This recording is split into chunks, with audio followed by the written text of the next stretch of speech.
Bueno, buenas tardes a todos, a todas. Eh, bueno, disculpen que hoy no nos vimos. Nada, el frío, sumado a que ustedes tenían que ir a la presentación de la gente de Soma. Mi resfrío, que está bravísimo. Hicieron, bueno, que hiciéramos esta clase asincrónica. Eh, la idea de este video es un poquito tratar de dar un poco de luz acerca del texto de análisis de texto dramático de Pelletieri, que seguramente leyeron y que no entendieron mucho o que se quedaron afuera en algún aspecto. La idea es ir abriéndolos un poquito. Bueno, ¿qué va pasando con esto? Resulta que Pelletieri, en su análisis de texto dramático, marca 4 aspectos, ¿no? Que acá tenemos. La estructura profunda, la estructura superficial, el aspecto verbal y el aspecto semántico. La estructura profunda serían las fuerzas del drama, las que andan por debajo, digamos, de lo que vemos, y que son las que van sosteniendo el drama a lo largo de su desarrollo. La estructura superficial sería lo que vemos, en general los actores, las escenas, digamos, eso sería lo que marcaría la estructura superficial. En el aspecto verbal sería cómo usa las palabras, cómo el autor y la autora usan las palabras, de qué manera significan a partir del uso de las palabras. Y en el aspecto semántico, lo que significa la obra, ¿no? Estamos en el mundo de la significación, en el aspecto semántico. Vamos a ir abriendo cada uno de estos aspectos. En la estructura profunda, lo primero que tenemos que analizar son los actantes. En toda obra dramática hay 6 actantes. Estos 6 actantes, que ahí los tenemos, son el sujeto, el ayudante, el oponente, el destinador, el destinatario y el objeto. Esos son los 6 actantes que en toda obra existen. La relación fundamental es la de sujeto-objeto, ¿no? Que están unidas por el eje del deseo. Es decir, que en la obra hay un sujeto individual o colectivo que desean alguna cosa, quieren que algo suceda, ¿no? Si no existe ese deseo, no hay teatro. Tomamos como ejemplo, no sé, el enemigo del pueblo de Ibsen. El protagonista lo que desea, en ese caso es el doctor del pueblo, lo que desea es que él desea algo que no es material, sino que desea el bien del pueblo, ¿no? Digamos que el pueblo, a partir de sus descubrimientos, viva mejor. Si tomamos otro ejemplo, no sé, Romeo y Julieta, por ejemplo, de Shakespeare, en Romeo y Julieta es un sujeto colectivo, decía yo que puede ser individual o colectivo, en este caso Romeo y Julieta son el sujeto de la obra de Shakespeare, y su objeto es consumar su amor, digamos, conseguir su amor. A lo largo del desarrollo del drama, este sujeto y este objeto se van alejando y acercando, es decir, a veces parece que lo van a conseguir, a veces que no, digamos que en esas idas y vueltas se va desarrollando el texto. Este sujeto y objeto están cruzados por otros 2 ejes, que son el de la oposición y el de la ideología. En el eje de la oposición tenemos al ayudante y al oponente.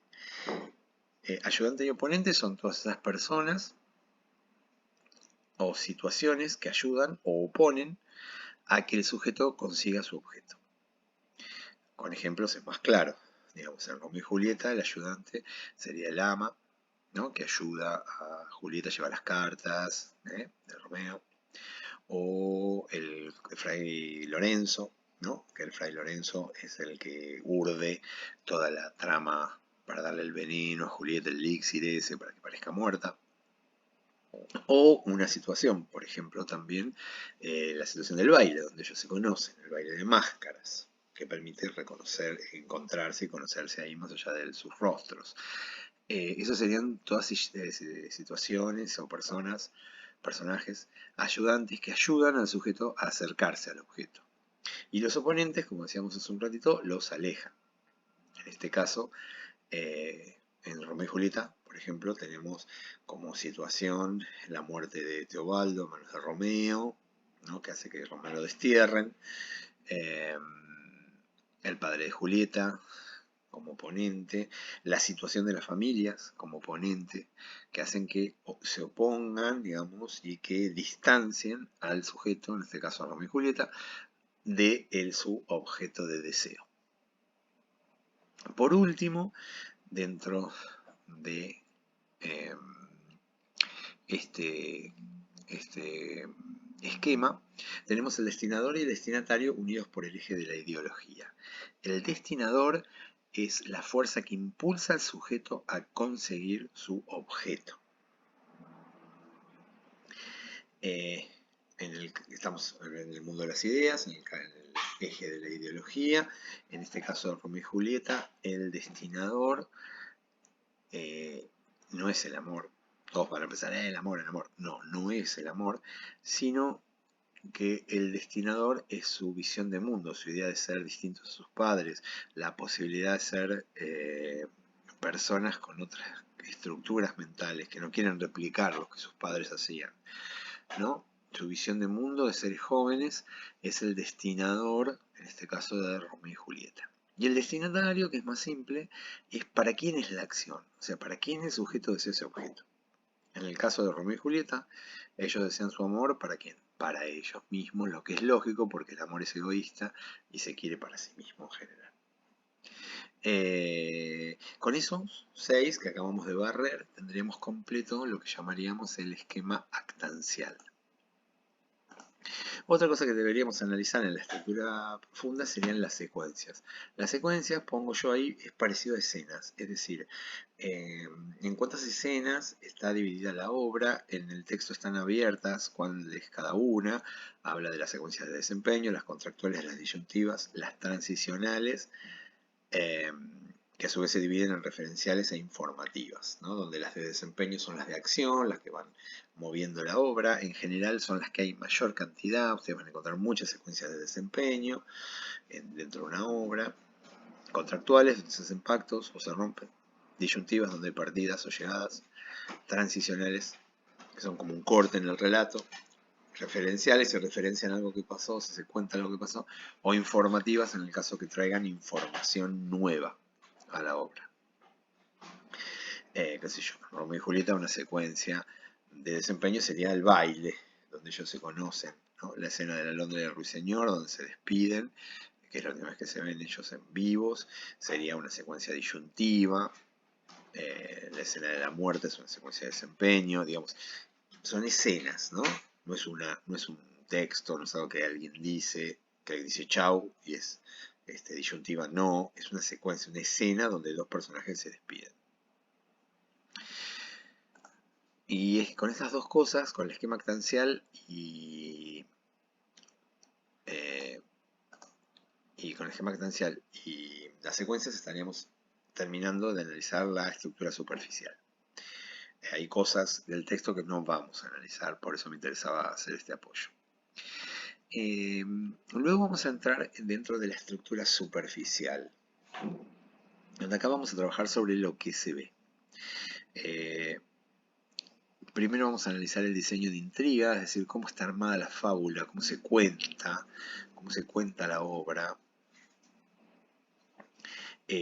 Tradicionalmente, si ustedes piensan en los diseños de intriga tradicionales, son introducción, nudo y desenlace, ¿no? Comienzo, desarrollo y final, digamos. Tienen esta estructura que un señor que se llama Weiger a principios del siglo XX la amplió y dijo que en cualquier obra existe el comienzo, propiamente dicho, el enlace, que es donde aparece el problema, el desarrollo, que es la parte más extensa, donde ese problema va teniendo situaciones, el desenlace, donde se termina eso que se enlazó, ¿no?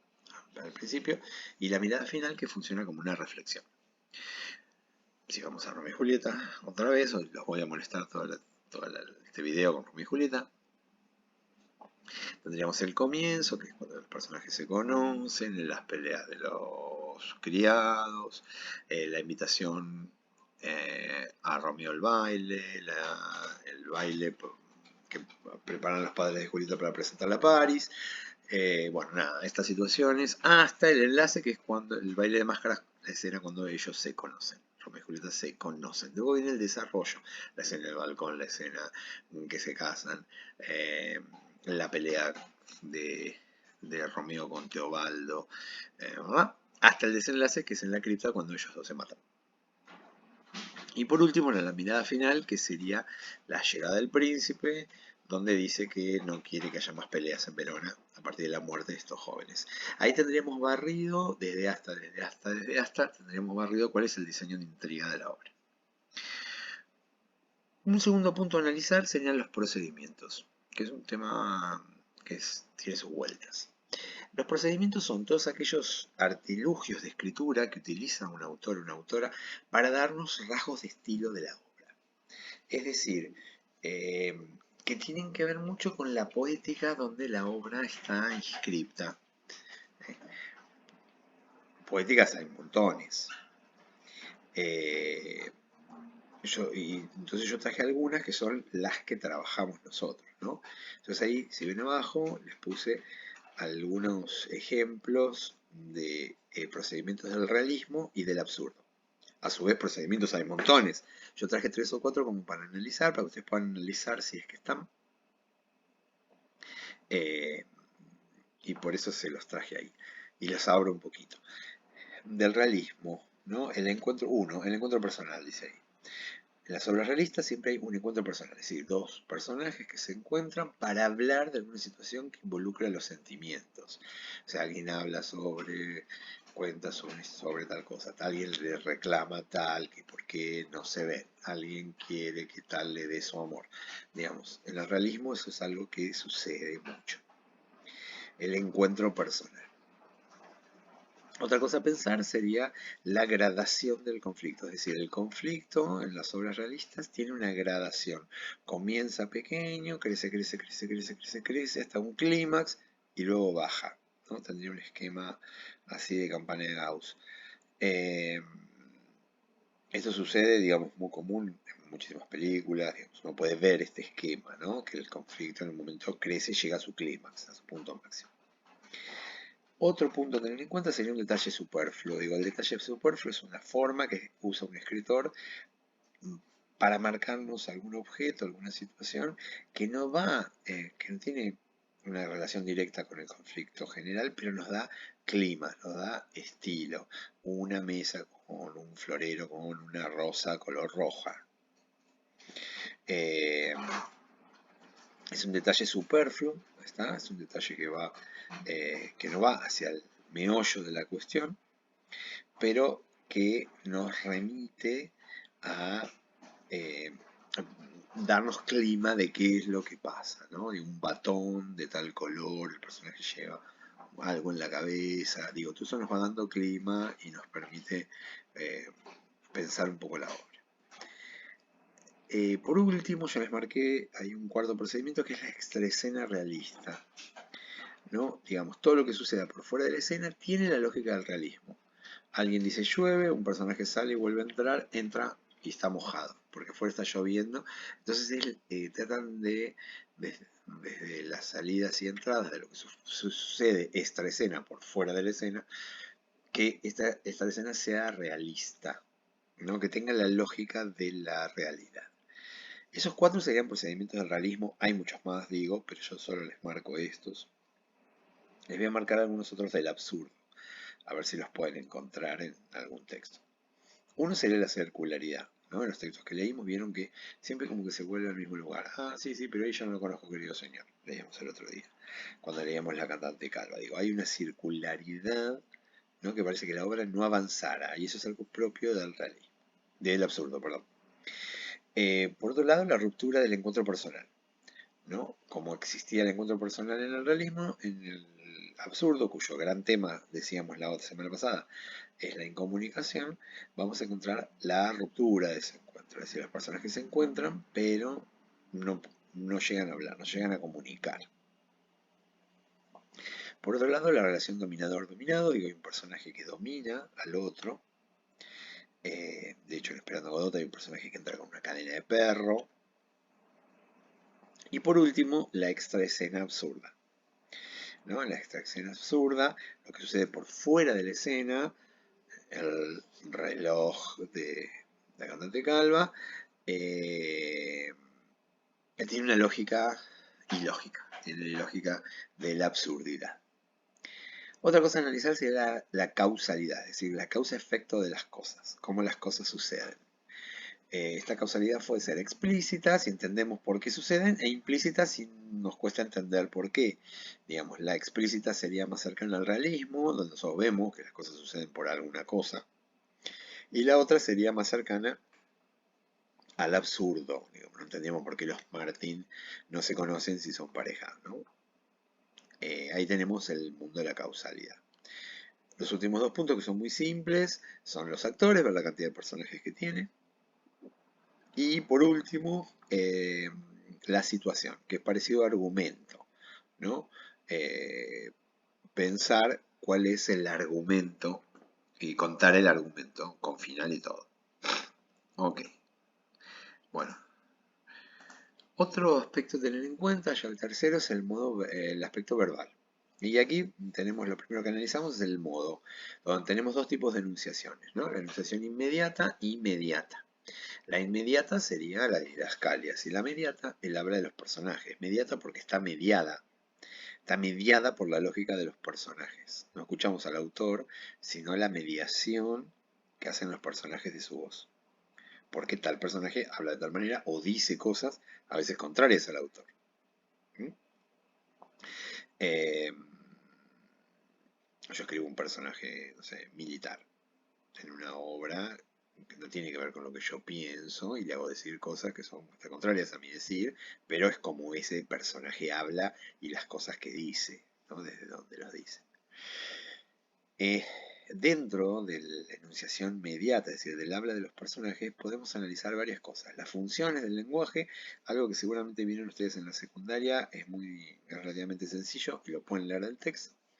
Y por otro lado, el análisis de Ubersfeld, donde ve cuatro aspectos. El idiolecto, es decir, cuando se utiliza el lenguaje castellano para hablar como una especie de idioma, que no es el castellano.